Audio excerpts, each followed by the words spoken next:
The Galactic Concord had kept peace for 12,000 years. 400 species lived together under its rules. They traded with each other. They shared technology. They solved problems with words instead of weapons. It was a golden age that seemed like it would last forever. But there was one rule that nobody talked about. One secret that the oldest species kept hidden from the younger ones. Never wake the sleeping species. Never disturb the creatures on the small blue planet called Earth. Humanity had been discovered 300 years ago. Scientists from the Karathi hegemony had found them by accident. They watched these strange beings from orbit and took notes. The humans were fascinating and terrifying at the same time. They fought each other constantly. Their planet was divided into hundreds of nations that could not agree on anything. They had weapons that could destroy their own cities. They polluted their air and water. They seemed determined to kill themselves. The Concord made a decision. They would put a wall around Earth. No ships would visit. No contact would be made. They would let the humans destroy themselves. It was sad, but it was safer for everyone else. But the humans did not destroy themselves. They built better machines. They cleaned their planet. They reached for their moon, and then for Mars. And then one day a human ship crossed the invisible wall that the Concord had built around their system. Ambassador Velthrix was a tall creature with gray skin and 4 arms. He had served the Concord for 200 years. When his assistant told him about the human ship, he laughed. One ship meant nothing. It was probably an accident. Then there were 100 ships, then 1,000. The humans spread to nearby stars and built colonies with amazing speed. They worked together in ways that surprised everyone. The species that had fought itself for thousands of years now moved as one. The Concord sent ambassadors to meet them. The humans were friendly. They smiled and shook hands and signed treaties. They joined trade networks and bought alien technology. They seemed happy to have a small corner of the galaxy for themselves. 50 years passed. The fear faded. Humans became just another species. Strange and energetic, yes. They talked too loud and worked too hard. But they were not dangerous. The Concord relaxed. Then the Vethkai Dominion saw an opportunity. The Dominion was old and proud. They had conquered 17 species over the centuries. They believed that strength was the only thing that mattered. The Concord's rules annoyed them. They wanted to show everyone that the old ways still worked. The humans were perfect targets. A young species with no real allies. Their colonies were spread thin across dozens of worlds. Their ships were small and their weapons were weak. At least that is what the Dominion spies reported. Fleet Master Crixivol led the attack himself. He was the greatest warrior the Dominion had ever produced. His scales were black as night and his eyes burned with hunger for glory. He had destroyed civilizations before. The humans would be easy. 3 colony worlds burned in a single day. The Dominion fleet appeared without warning and fired on everything that moved. Cities turned to ash. Farms became craters. Ships tried to flee and were cut down like animals. 18 million humans died before the distress signals reached Earth. The galaxy waited for humanity to surrender. Every other species had done so when the Dominion attacked.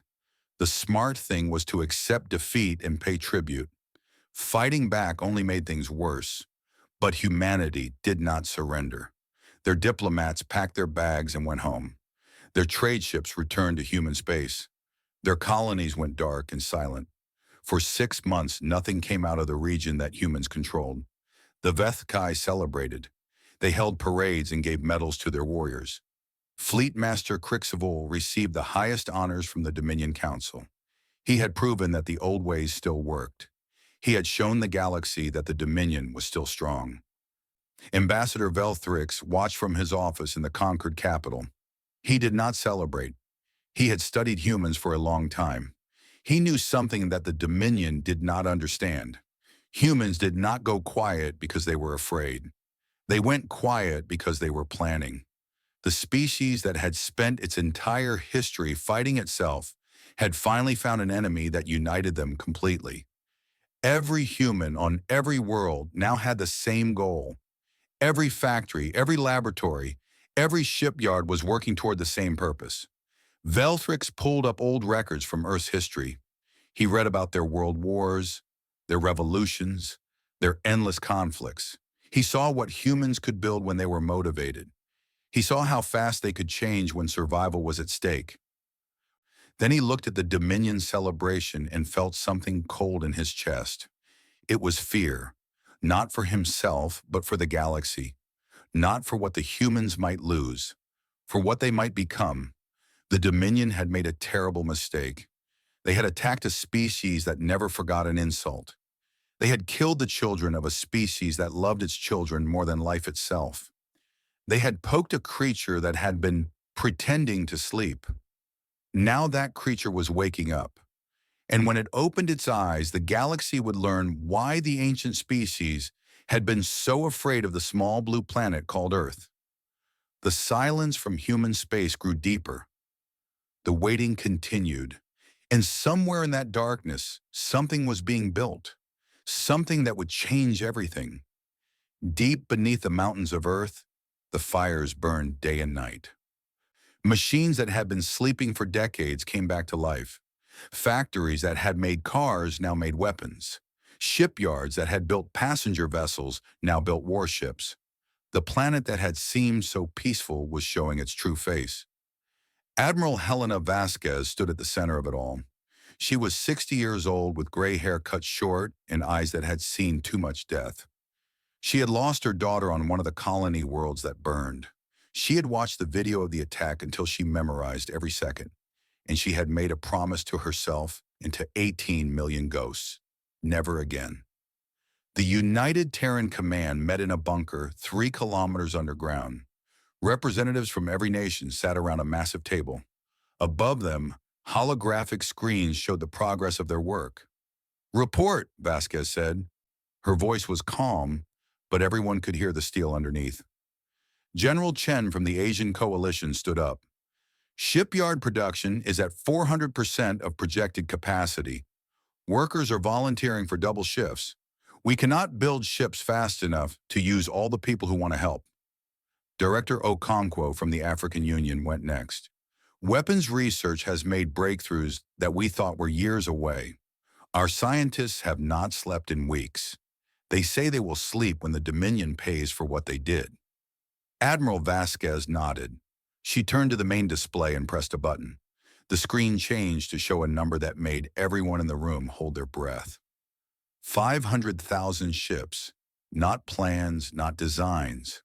Actual ships, either completed or nearly finished. The largest fleet in galactic history, built in 6 months by a species that was supposed to be primitive. "The Dominion thinks we have a few hundred ships," Vasquez said. "Their spies have seen our public shipyards. They do not know about the others." She smiled, but there was no warmth in it. They do not know about anything. The truth was that humanity had been preparing for this moment since the day they left Earth. The Concord had watched them and thought they saw everything. They were wrong. Hidden shipyards floated in the darkness between stars. Secret bases were built inside asteroids. Weapons were designed that used physics the Concord thought was impossible. Humans had smiled and signed treaties and pretended to be friendly, but they had never stopped preparing for the day when someone would try to hurt them. Now that day had come. On Mars, engineers worked on the largest ship ever built by human hands. It was 3 kilometers long and bristled with weapons. Its hull was made from materials that other species could not even identify. Its name was painted on the side in letters that could be seen from space. Remembrance. Admiral Vasquez would command this ship herself. She had insisted. The ghosts of 18 million people deserved a leader who understood their pain. Across human space, the volunteers gathered. 12 million people had been chosen from 36 million who applied. They were soldiers and pilots and engineers. They were parents and children and friends. They came from every nation and every background. They spoke 100 different languages, but they all said the same thing. We remember. We do not forgive. We are coming. The training was brutal and fast. There was no time for the slow methods that the Concorde used. Human instructors pushed their students until they broke, then put them back together stronger than before. Ships practiced maneuvers that would make other species sick with fear. Weapons were tested on asteroids until nothing was left but dust. The Concorde's observers watched what they could see and sent worried reports back to their governments. The humans were building more ships than expected. The humans were training harder than expected. The humans were angry, but they still did not understand. They thought this was a response to an attack. They thought humanity was scared and desperate. They did not realize that this was something humanity had been waiting for, a chance to show the galaxy what they really were. In the bunker beneath Earth, Admiral Vasquez reviewed the final reports. The fleet was ready. The crews were trained. The weapons were loaded. She thought about her daughter, about the last message she had received before the attack. A video of a birthday party, children laughing, a world that no longer existed. She pressed the button that would send the fleet into battle. All ships, she said, her voice broadcast to 500,000 vessels across human space. This is Admiral Vasquez. You know why we are here. You know what we have lost. You know what we must do. She paused, looking at the faces on her screens. Young faces and old faces. Scared faces and angry faces. Human faces. The Dominion believes they have won. They believe we are weak. They believe we will beg for mercy. Her voice grew harder. They are wrong. We do not beg. We do not forget. We do not forgive.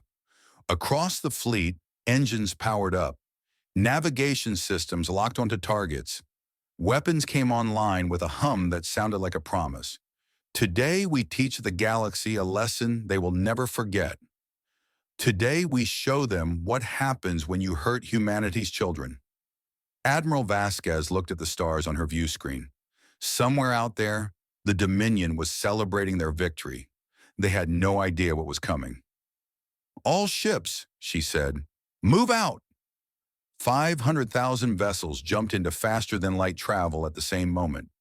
The largest fleet in history disappeared from human space, leaving behind empty shipyards and quiet factories. The forges of Earth had done their work. Now it was time for war. Fleetmaster Crixvol stood on the bridge of his flagship and watched the stars. His ship, the Dominion's Pride, was the largest vessel in the Vethkai fleet. Around him, 8,000 warships held position in the Arcus system. This was the gateway to Dominion space. Any enemy would have to pass through here. He was not worried. The humans were coming. His scouts had confirmed it. But what could they do? His intelligence officers said the humans had maybe 2,000 ships, small ships with weak weapons. They would crash against his fleet like waves against a rock. Crixvol remembered the burning colonies. He had watched the fires himself from orbit. The screaming had been beautiful.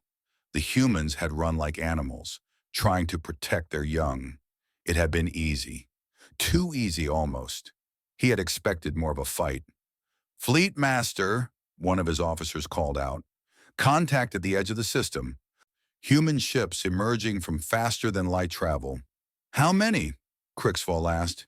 He did not even turn around. This would be quick. Counting now, sir.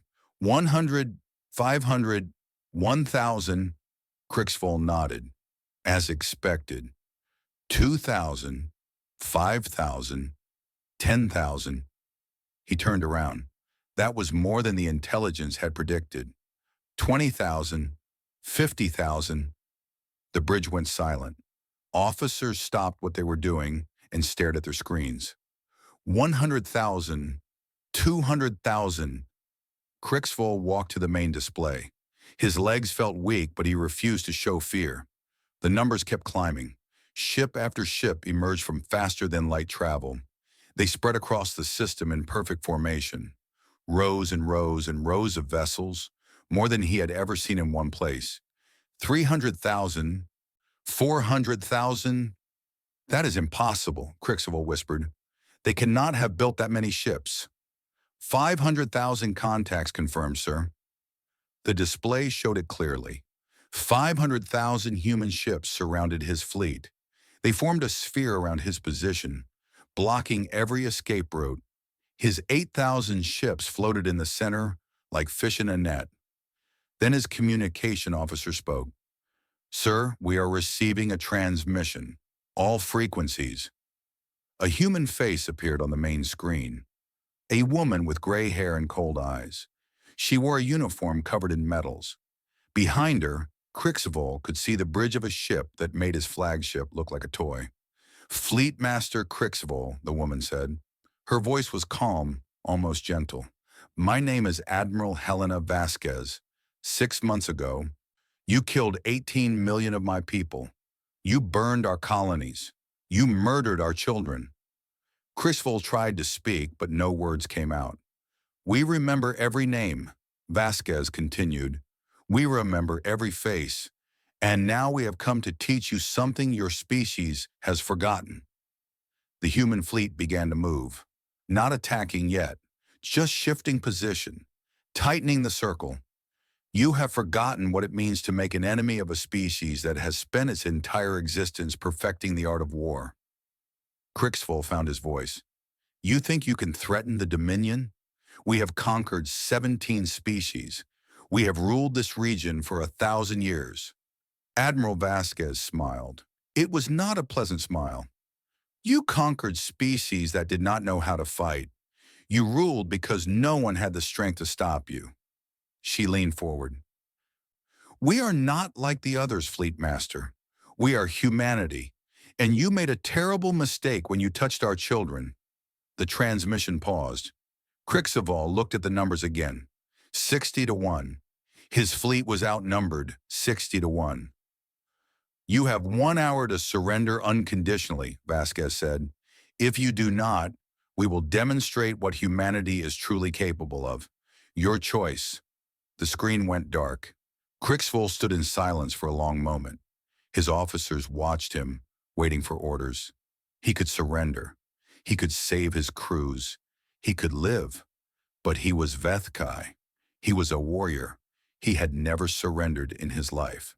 All ships, he said, his voice steady despite the fear in his hearts. Battle stations, prepare to engage. 1 hour passed. The human fleet waited in perfect silence. Not a single ship moved out of position. They were patient. They knew what was coming.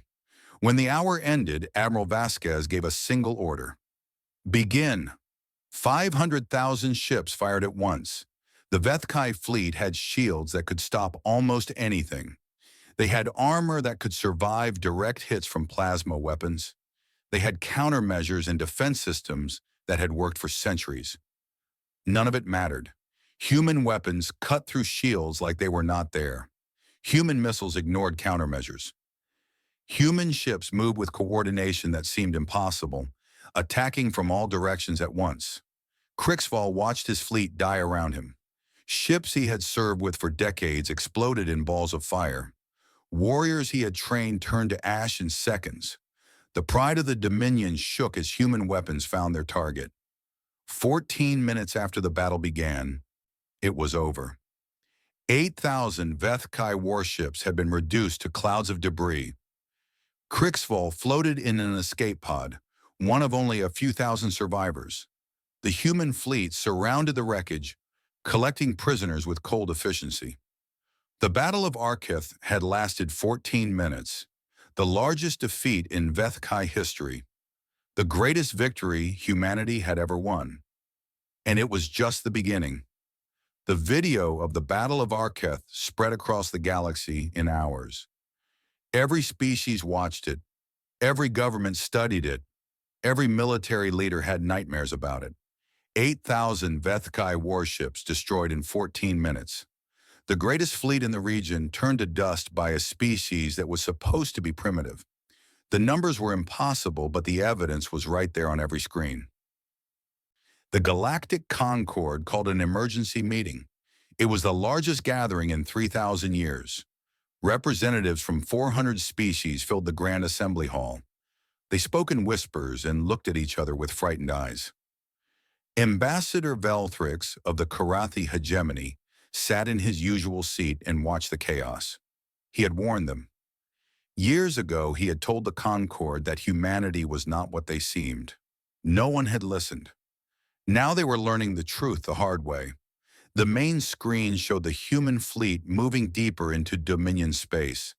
World after world fell silent as human ships took orbit.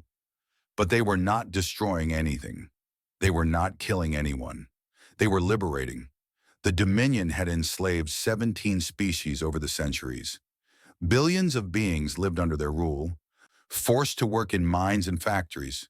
They had no freedom, no hope, no future. The Concord had done nothing to help them. It was easier to look away. Humanity did not look away. On every world they reached, the humans freed the slaves. They provided food and medicine. They helped set up new governments. They asked for nothing in return except one thing: tell the galaxy what happened here. The freed species were happy to talk. They told stories of Dominion cruelty that made even hardened diplomats feel sick. They talked about families torn apart, children sold, elders worked to death. And they talked about the humans who had come to save them. One video became famous across the galaxy. A human soldier, barely more than a boy, carrying an injured alien child to safety. The child was from a species that looked nothing like humans. 4 arms, blue skin, eyes on stalks. But the human held her gently, speaking soft words she could not understand, protecting her with his own body from falling debris. That video changed how the galaxy saw humanity. They were not just warriors. They were not just destroyers. They were something else entirely, something that most species had forgotten existed. They were protectors. But the fear did not go away. It changed shape. The Concord watched humanity free world after world, and they asked themselves a question that kept them awake at night. If the humans can do this to the Dominion, what could they do to us? The answer came in small ways. Trade agreements that had been stuck for years were suddenly approved. Border disputes were resolved in humanity's favor. Research partnerships that human scientists had requested were granted without argument. Species that had dismissed humans as primitive now treated them with careful respect. Ambassador Velthrix met with his counterpart from humanity, a woman named Ambassador Chen. She was small and quiet, with a smile that never reached her eyes. "Your people have made quite an impression," Velthrix said carefully. "We did not want this," Chen replied. "We wanted peace. We asked for nothing except to be left alone." "And now?" Chen looked at him for a long moment. "Now everyone knows what happens when you do not leave us alone. Perhaps that is not a bad thing." Velthrix thought about his own species. The Karathi had looked down on humans for centuries. They had voted to quarantine Earth. They had watched the Dominion attack and done nothing to help. "Will there be consequences," he asked, "for those who did not assist you?" Ambassador Chen's smile grew slightly warmer. "We are not the Dominion, Ambassador. We do not punish people for being afraid or for making mistakes. We only punish those who hurt us deliberately." She paused. "But we also never forget, and we have very long memories." The message was clear. Humanity would not seek revenge against the Concord, but the galaxy had better remember this moment. The next species that tried what the Dominion had tried would face the same response. Across the galaxy, governments began to change their policies. Military budgets were cut. Aggressive expansion plans were canceled. The Concord started actually enforcing its rules about attacking other species, not because they had become more moral, but because they were terrified of what would happen if they did not. The human fleet continued its march through Dominion space. Every battle ended the same way. Dominion forces fought bravely, but were overwhelmed by numbers and technology they could not match. World after world surrendered. Fleetmaster Crixvol was captured alive. He would face trial for the attack on humanity's colonies. The evidence against him was overwhelming. 18 million counts of murder. No one expected mercy. But even as the galaxy watched humanity punish the Dominion, they noticed something important. The humans were not enjoying this. Their soldiers did not celebrate their victories. Their officers did not brag about their kills. They did their job with cold efficiency and nothing else. This was not revenge. This was not hatred. This was something simpler and more frightening. This was a species keeping a promise. We remember. We do not forgive. We are coming. They had come, and the galaxy would never be the same. The war lasted 43 days. The Vethkai Dominion, which had ruled through fear for 1,000 years, surrendered unconditionally. Their fleet was destroyed. Their conquered peoples were free. Their leaders were in chains. The galaxy watched the surrender ceremony with disbelief. The Dominion High Council, once the most powerful beings in the region, knelt before Admiral Helena Vasquez and begged for mercy. Their voices shook. Their scales had turned pale with fear. They had learned too late what it meant to make an enemy of humanity.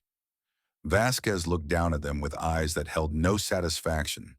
This was not victory. Victory could not bring back 18 million dead. Victory could not restore the colonies that had burned. Victory was just the end of one chapter and the beginning of another. The Dominion will pay reparations to the families of those killed, she said. War criminals will face trial. Your military will be dismantled. Your empire is over.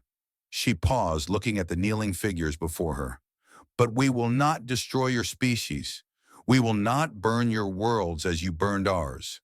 That is the difference between us. We fight when we must. We stop when we can. The galaxy breathed a sigh of relief. Many had expected humanity to wipe out the Vethkai completely. They had the power to do it. They had the motivation. But they chose mercy instead. This made them more frightening, not less. A species that could destroy you but chose not to was more dangerous than one that simply could not control itself. It meant they were thinking. It meant they were making plans. 1 month later, Admiral Vasquez stood before the Galactic Concord. The Grand Assembly was completely silent. 400 species watched her approach the speaking platform. She wore her dress uniform, the same one she had worn at the surrender ceremony. The medals on her chest caught the light. I did not want to come here today, she began. Her voice was soft but carried to every corner of the massive hall. I did not want this war. None of us did. We came to the stars hoping for friends. We came hoping for peace. She looked around the room, meeting the eyes of beings from 100 different worlds. For 50 years, we pretended to be weak. We let you think we were primitive. We signed your treaties and smiled at your jokes and accepted your scraps. We did this because we hoped that if we were quiet enough, if we were small enough, you would leave us alone. Her voice grew harder. The Dominion taught us that hope was foolish. They taught us that in this galaxy, the weak are prey. They taught us that kindness is mistaken for weakness. 18 million of our people paid the price for our hope. The assembly stirred uncomfortably. Many species had done nothing while the Dominion attacked. Some had even been secretly pleased to see the humans cut down to size. So now you see the truth. You see what we really are.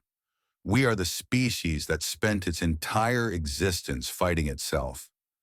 We are the species that built weapons that could destroy our own world. We are the species that conquered every challenge our planet could throw at us and then reached for the stars. Admiral Vasquez pressed a button on her podium. The main screen lit up with an image of the human fleet. 500,000 ships arranged in perfect formation. This fleet took us 6 months to build. 6 months. Imagine what we could build in a year. Imagine what we could build in a decade. She let that sink in. We are not asking you to be afraid of us. We are asking you to understand us. The image changed. Now it showed human ships providing aid to freed slaves, human doctors treating injured aliens, human engineers rebuilding destroyed cities. We do not want to conquer. We do not want to rule. We want the same thing we have always wanted, a safe home for our children, a place where our people can live without fear. Her voice softened. But we will not be victims. Never again. If anyone threatens our people, we will respond with everything we have, not because we enjoy war, because we have learned that the only way to prevent war is to make the cost of starting one too high to pay. She looked at the assembly one last time. The Dominion thought we were prey. They were wrong. We are something the galaxy has never seen before. We are a species that hopes for peace but prepares for war. We are a species that forgives but never forgets. Admiral Vasquez stepped back from the podium. The war is over. Our fleet is going home. We return to our corner of the galaxy, to our families and our farms and our cities. We will trade with you. We will work with you. We will help you when you need it. She smiled, and for the first time there was warmth in her expression. But remember what you saw here. Remember the 500,000 ships. Remember the 14-minute battle. Remember what happens when you hurt our children. She turned and walked out of the assembly hall. Her footsteps echoed in the silence. The galaxy watched as humanity's fleet withdrew from Dominion space. 500,000 ships disappeared back to where they had come from. The factories went quiet. The shipyards closed their doors. Within a year, it was almost like the war had never happened. But everyone knew the truth. The ships were still there, hidden in the darkness between stars. The factories could start up again at any moment. The humans were still watching, and humanity never forgot. In the years that followed, the galaxy changed. Wars became rare. Empires stopped expanding. Species that had bullied their neighbors suddenly became very polite. The Concord's rules were followed more carefully than ever before, not because the galaxy had become better, but because everyone remembered the lesson that humanity had taught them. The lesson written in fire and steel and the wreckage of 8,000 warships. Some species were not prey. Some species only pretended to sleep. And some species, when awakened, would shake the foundations of the galaxy itself. Humanity returned to its quiet corner of space. They raised their children. They built their cities. They looked at the stars with hope instead of fear. But in every home, on every world, humans taught their children the same lesson, the same promise that had been passed down since the day they left Earth. We are humanity. We remember our friends, we remember our enemies, and we never ever forget.